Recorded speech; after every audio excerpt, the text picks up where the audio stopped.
Assalamualaikum warahmatullahi wabarakatuh. Alhamdulillahirabbil alamin wa bihi nasta'in ala umuri dunya waddin wassalatu wassalamu ala asrofil anbiya wal mursalin sayyidina wa maulana Muhammadin wa ala alihi wa sahbihi ajmain amma ba'd. Puja serta puji mari kita panjatkan kepada Allah yang Maha Pengasih, yang kasihnya tidak pilih-pilih kasih. Allah yang Maha Penyayang, yang sayangnya tak terbilang. Sehingga dengan sifatnya yang Maha Pengasih lagi Maha Penyayang, kita selalu diberikan kemudahan oleh Allah Subhanahu wa Ta'ala. Salawat serta salam mari kita haturkan pada Nabi Agung Nabi Muhammad Sallallahu Alaihi Wasallam yang kita harapkan syafaatnya kelak yaumil qiyamah. Semoga kita diakui sebagai umatnya. Amin ya rabbal alamin. Pada kesempatan kali ini izinkan saya membahas tentang suatu perkara yang ringan diucapkan tapi berat untuk dilakukan. Lalu apakah itu? Yaitu adalah ikhlas.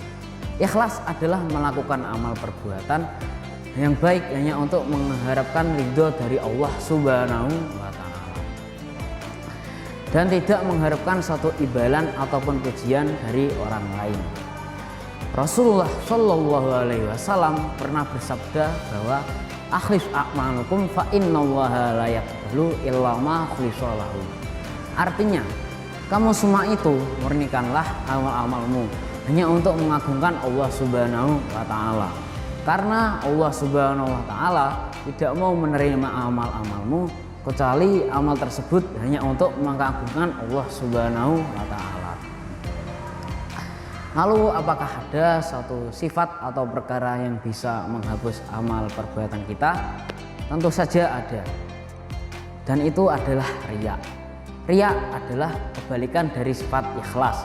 Jika ikhlas adalah melakukan amal perbuatan yang baik hanya untuk mengharapkan ridho dari Allah Subhanahu wa Ta'ala, maka riya adalah melakukan amal perbuatan yang baik hanya untuk mengharapkan suatu imbalan dari orang lain. Perbuatan riya ini dibenci oleh Allah Subhanahu wa Ta'ala dan bahkan mengharamkannya. Riya termasuk sebagai perbuatan syirik kecil yang bisa muncul karena ada niat dalam hati atau bahkan dalam perbuatan. Selain itu riya termasuk salah satu sifat yang bisa menghapus amal perbuatan kita. Lalu bagaimana cara kita bisa ikhlas? Yaitu dengan mengamalkan sifat sabar. Kenapa harus sabar? Karena sabar dan ikhlas adalah dua hal yang tidak bisa kita pisahkan.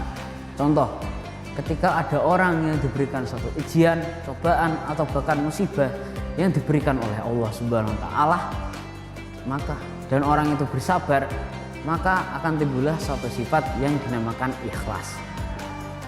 Jadi begitulah cara kita bisa mengamalkan sifat ikhlas. Cukup sekian dari saya, bila ada kesalahan mohon dimaafkan. Wallahu muwaffiq ila aqwamit thoriq.